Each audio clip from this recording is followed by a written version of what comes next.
परम जी सराहना स्वागत आप सबका मेरे एक और न्यू व्लॉग में। सुबह की यह शांत और पवित्र शुरुआत जहां हर सांस में एक अलग ही सुकून मिलता है। दिन की शुरुआत भगवान के नाम से करने से मन को शांति और ऊर्जा दोनों मिलती है। पूजा सिर्फ एक रिवाज ही नहीं है, ये हमारी आत्मा को जोड़ने का एक माध्यम है। जैसे दिए की रोशनी अंधकार को दूर करती है, वैसे ही पूजा हमारे मन के डर और नेगेटिविटी को खत्म कर देती है।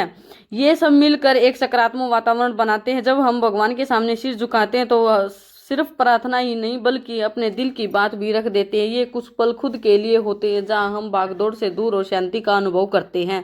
देव को जल चढ़ा के मैं आ गई थी ऊपर, जिम्मी सो रहा था। आने के बाद मैं रसोई में आ गई थी। रसोई में आने के बाद पहले तो मैंने अग्नि देवताओं को प्रणाम किया, उसके बाद मैंने अपने लिए चाय चढ़ा दी थी क्योंकि मैं अकेली हूँ, चाय पीऊंगी। ये भी अपने लिए खास टाइम होता है, अपने लिए खुद के लिए, यानी कि मी टाइम होता है। तो मैंने चाय बना दी थी फटाफट और साथ में मैं बनाई थी चिल्ले। एक साइड थे तीखे और दूसरी साइड थे मीठे, क्योंकि मीठे मैं खाऊंगी और तीखे है जो मेरा बेटा खाएगा, तो दोनों का ही कॉम्बिनेशन हो जाएगा क्योंकि दोनों ही अलग अलग खाते हैं। खाना वाना बना के फिर मैं दोपहर के टाइम में इधर वाले प्लॉट में आ गई थी। हमारे साइड में जो छोटा सा गार्डन वगैरह बना रखा है और जो एक्स्ट्रा सामान है वो वहां पर पड़ा हुआ है। तो मैं लौकी के बीज मैंने बाजार से मंगवा लिए थे और लौकी लगानी थी मेरे को।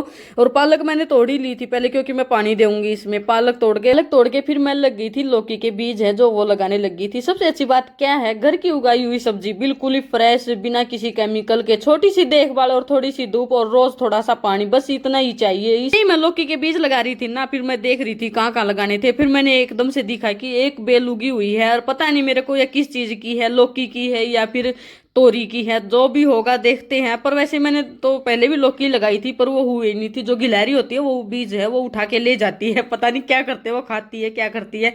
और वैसे तो मेहनत का फल तो मिलता है और वो मैंने आज देख भी लिया है। जो 10-15 दिन से मैं काफी देखभाल कर रही थी इन पौधों की, तो इस पर देखो कितने अच्छे फूल खिले हुए हैं, पिंक कलर के बहुत ज्यादा खिले हुए हैं। रिजल्ट तो मिल ही गया, ये तो आपके सामने ही है। फिर शाम को मैं लग गई थी अपने सूट काटने के लिए। जो सूट आया हुआ था उसकी कटिंग कर रही थी मैं। उधर 2 सूट ही थे, सेम ही थे, दोनों को ही कटिंग कर रही थी मैं। चलो मैं आज ये करते हैं। फिर उसके बाद मैंने किचन अच्छे से साफ कर दी थी। और जो ये काले बर्तन हुए थे ना वो मैंने कल रात को ही बानी में अच्छे से साफ किया था, तो इतने अच्छे निखर गए। जो साबुन से भी नहीं निकले ना वो इससे निकल के देखो, इतनी वो है। जो राख होती है उससे धो दिए थे मैंने, तो ऊपर हाथ बहुत ज्यादा काले हो गए थे। अच्छे से साबुन से साफ किया तब जाके इसकी ये जो कालस होती है वो मिटी थी। वीडियो कैसी लगी, लाइक शेयर कमेंट सब्सक्राइब करके जरूर बताना। मिलते हैं।